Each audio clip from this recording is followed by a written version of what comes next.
Assalamualaikum warahmatullahi wabarakatuh. Waalaikumsalam warahmatullahi wabarakatuh. Apa kabar santri Bapak? Sehat? Sehat, alhamdulillah. Alhamdulillah. Baik, pada pertemuan kali ini kita bertemu lagi dalam mata pelajaran bersama Bapak Al-Quran Hadis ya. Ya, Pak. Baik, sebelum mulai materi silahkan baca doa dulu. Wista'in ikratun doa. Bismillahirrahmanirrahim.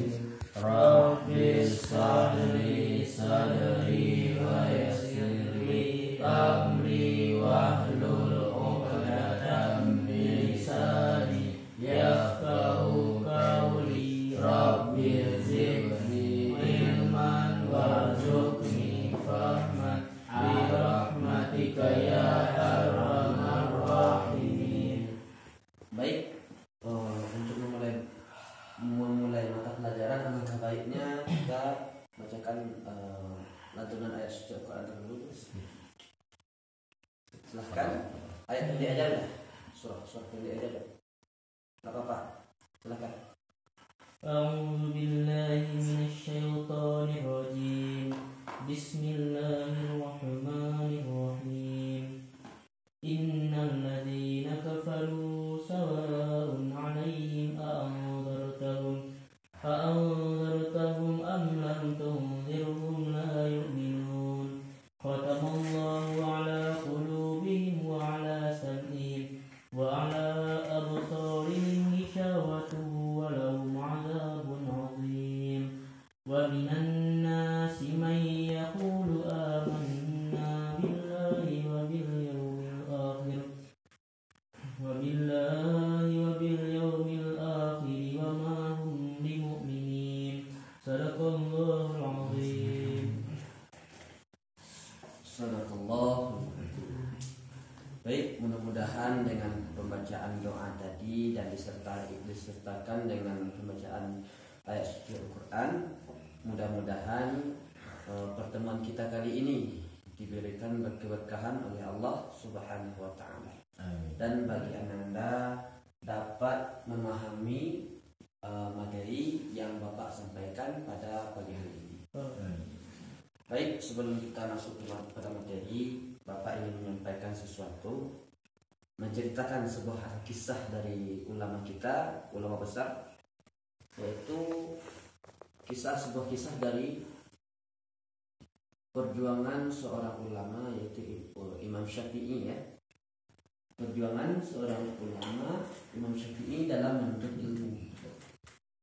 Mungkin sama-sama kita ketahui, di waktu itu Imam Syafi'i ingin menyetorkan hafalannya kepada gurunya, yaitu Imam Waqi'. Seketika ingin menyetorkan, hilang hafalannya di kepalanya.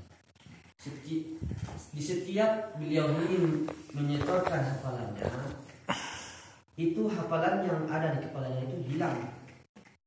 Lantaran beliau bertanya kepada gurunya Imam Waqi', "Wahai guruku, kenapa di setiap saya ingin menyetorkan atau mengeluarkan ilmuku kepadamu,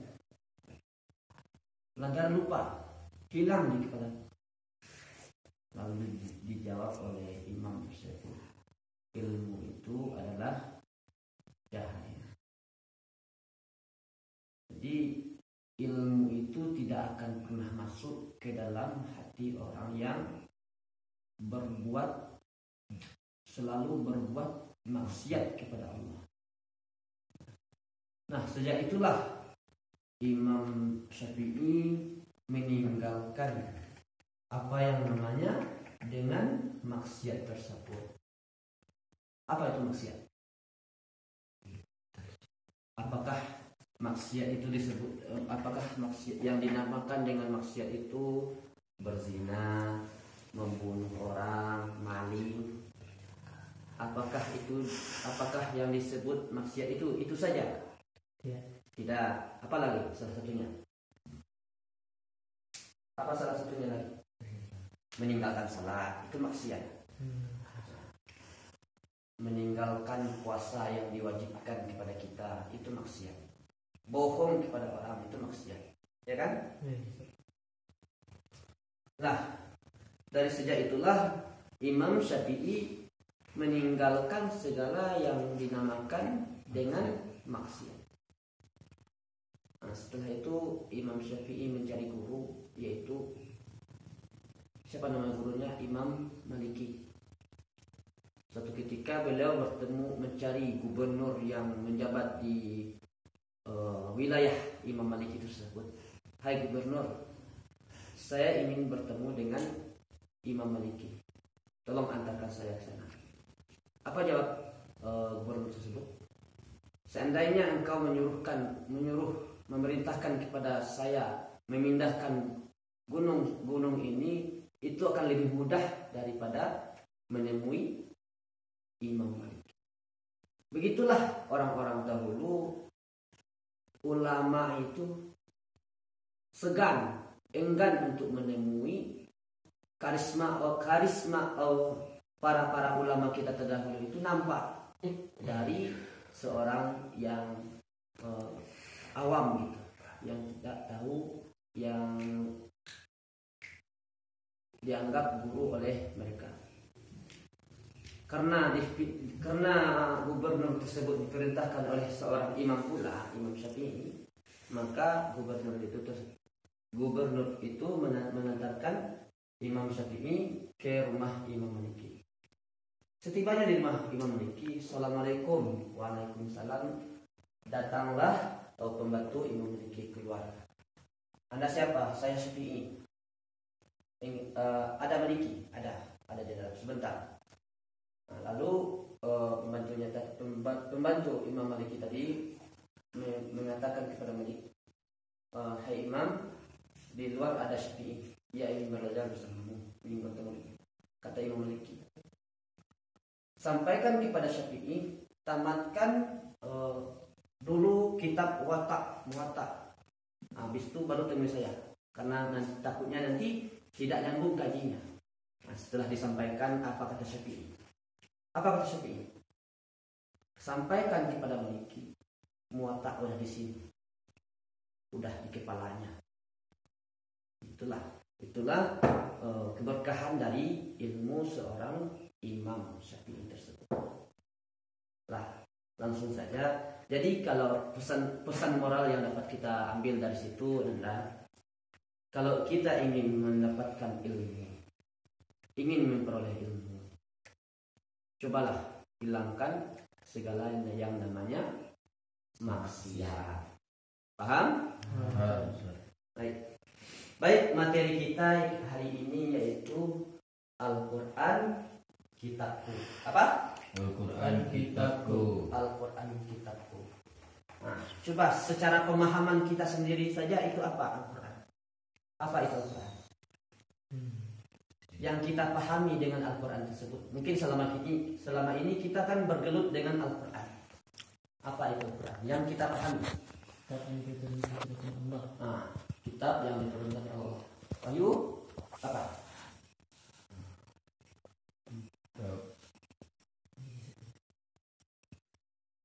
Apa Wahyu? Windy apa Wahyu? Windy? Sama dengan Sukri. Kitab yang diturunkan oleh Allah. Nah, asal kata dari kitab Al-Quran adalah kitabku. Asal kata dari Al-Quran yaitu adalah qara'a, yaitu masdar dari fi'il qara'a. Artinya bacaan. Bacaan kan? Artinya bacaan.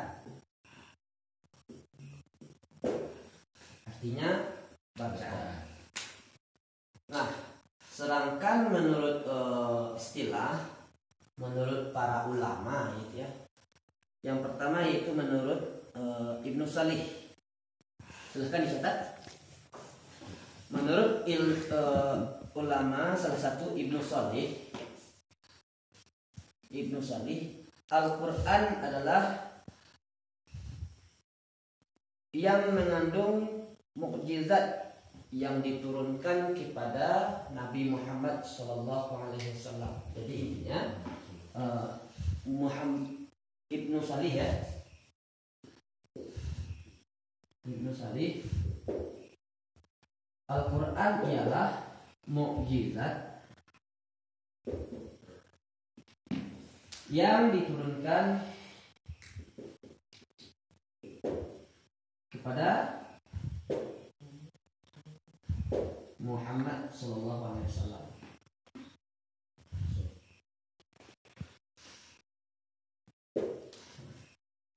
Nah, yang selanjutnya yaitu menurut pendapat Syekh Muhammad Abduh. Menurut Syekh Muhammad Abduh, yaitu Al-Quran adalah bacaan yang dituliskan dalam mushaf. Bacaan yang dituliskan dalam mushaf yang disampaikan secara mutawatir,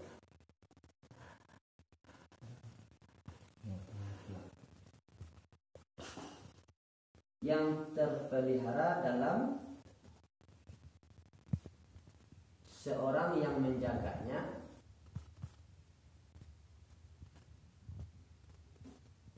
dengan menghafalnya.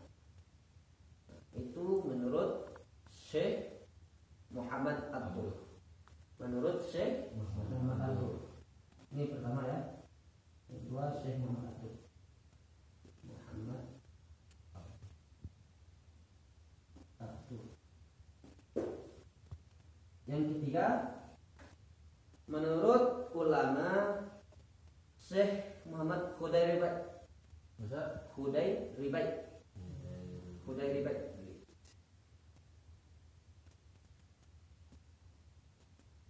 Yaitu Al-Quran yang diturunkan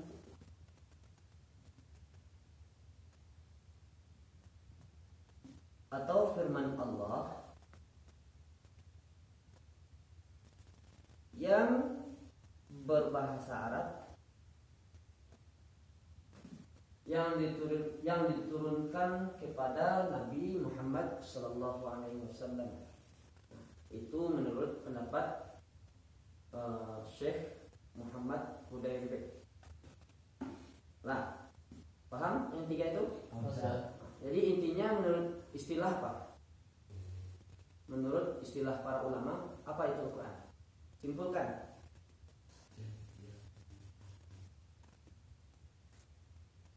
Ada tiga tadi. Menurut Ibnu Salih, Muhammad Abduh, Muhammad Hudayribat. Dari pendapat yang ketiga, tiga pendapat tersebut dapat kita simpulkan apa itu Al-Quran?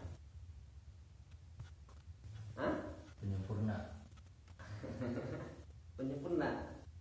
Jadi Al-Quran menurut istilah yaitu Al-Quran yang diturunkan kepada Nabi Muhammad SAW melalui perantara malaikat Jibril yang dituliskan dengan mushaf dan terpelihara di dalam dada orang yang menghafalnya. Itu menurut pengertian dalam istilah menurut para ahli. Nah, yang selanjutnya yang B itu B itu nama-nama Al-Quran, nama-nama lain dari kitab-kitab Al-Quran. Yang pertama Al-Quran kan? Nah, yang pertama Al-Quran itu terdapat dalam surah Al-Baqarah ayat 185. Itu yang dibaca dalam Syahrul Ramadan allati. Nah, apa sebenarnya? Syahrul Ramadan allati unzila fihi al-Qur'an hudan linnasi wa bainati minal huda wal furqan. Dia menurunkan kitab Al-Quran kepadamu Muhammad yang mengandung kebenaran. Salah. Bulan Ramadan adalah bulan yang di dalamnya diturunkan Al-Quran sebagai petunjuk bagi manusia dan penjelasan-penjelasan mengenai petunjuk itu dan pembeda antara yang benar dengan yang batil. Itu terdapat dalam surah Al-Baqarah ayat 185. Yang kedua yaitu namanya Alkitab. Nah, silahkan dicatat ya. Yang pertama tadi Al-Quran terdapat dalam surah Al-Baqarah 185. Yang kedua yaitu Alkitab, yaitu terdapat dalam surah Ali Imran ayat 3. Nazzala 'alaikal kitaba bil haqqi musaddiqan lima baina yadayhi wa anzalat Taurata wal Injil. Dia menurunkan Al-Quran kepada Muhammad yang mengandung kebenaran kitab sebelumnya, yaitu menurunkan Taurat dan Injil. Nah, itulah Alkitab, yaitu terdapat dalam surah Ali Imran. Yang ketiga yaitu Al-Furqan. Yaitu Al-Furqan apa artinya? Pembeda ya. Al-Quran yaitu pembeda. Nah, Al-Furqan ini terdapat dalam surah Al-Furqan juga ayat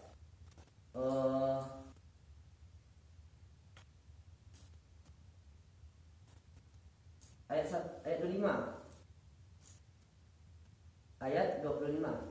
Surah Al-Furqan ayat 25. Yang selanjutnya yaitu Az-Zikri. Zikri yaitu berarti pemberi peringatan. Az-Zikri, pemberi peringatan. Terdapat surat Al-Furqan juga. Terdapat dalam surah Al-Hijr ya. Terdapat dalam surah Al-Hijr ayat 19.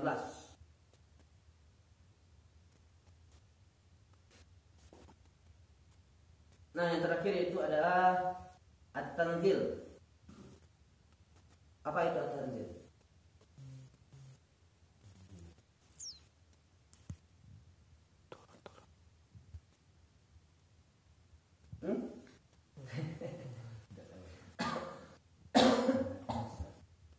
Nah, At-Tanzil ini terdapat dalam surah Asy-Syu'ara ayat 26 yang berbunyi wa innahu latanzilu rabbil alamin. Dalam surah Asy-Syu'ara ayat 26. Nah, yang terakhir yaitu sikap kita berpegang teguh terhadap Al-Quran. Nah, bagaimana sih sikap kita terhadap Al-Quran tersebut? Kita mempedomani Al-Quran bagaimana? Sikap kita terhadap Al-Quran bagaimana? Silakan keluarkan pendapat Anda masing-masing. Syukri, bagaimana sikap seseorang yang berpegang teguh kepada Al-Quran? Mengamalkan dalam kehidupan sehari-hari. Nah, mengamalkan dalam kehidupan sehari-hari. Wahyu.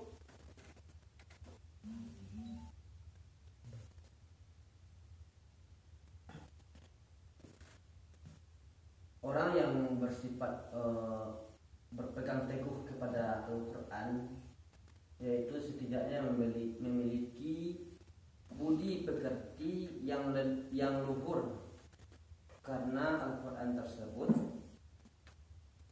berisikan tuntunan yang berkaitan dengan akhlak. Jadi intinya kalau orang yang bersikap berpegang teguh kepada Al-Quran tersebut, dia memiliki budi pekerti yang lain. Sebagaimana leluhurnya kitab Al-Quran tersebut mengajarkan kita atau mengarahkan kita kepada akhlak yang baik. Paham? Sampai di sini paham? Nah, untuk di situ ada pertanyaan? Kalau tidak ada pertanyaan, Ustaz mau bertanya kepada Anda. Apa salah satu dari nama-nama lain dari Al-Quran? Alkitab. Apa itu Alkitab? Hah? Lisan. Hah? Nama-nama lain dari Al-Quran banyak tadi. Ada Alkitab, ada Al-Furqan, Zikru. Kan?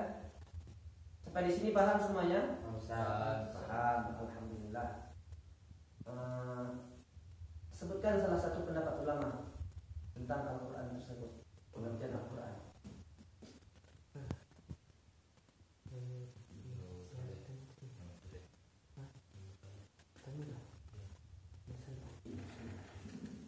Menurut Ibnu Saleh, Ya. menurut ulama Ibnu Saleh, Al-Quran itu adalah suatu mukjizat yang diturunkan kepada Nabi Muhammad SAW. Bagus. Bersoleh. Lanjut. Kan ada 3 pendapat tadi. Lupa.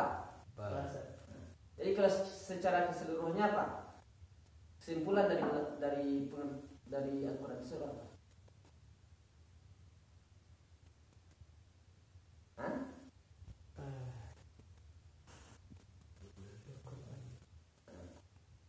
Pengertian Al-Quran secara istilah menurut para ahli yaitu kesimpulannya Al-Quran ialah kitab yang diturunkan kepada Nabi Muhammad SAW ya. secara berangsur-angsur. Lanjut.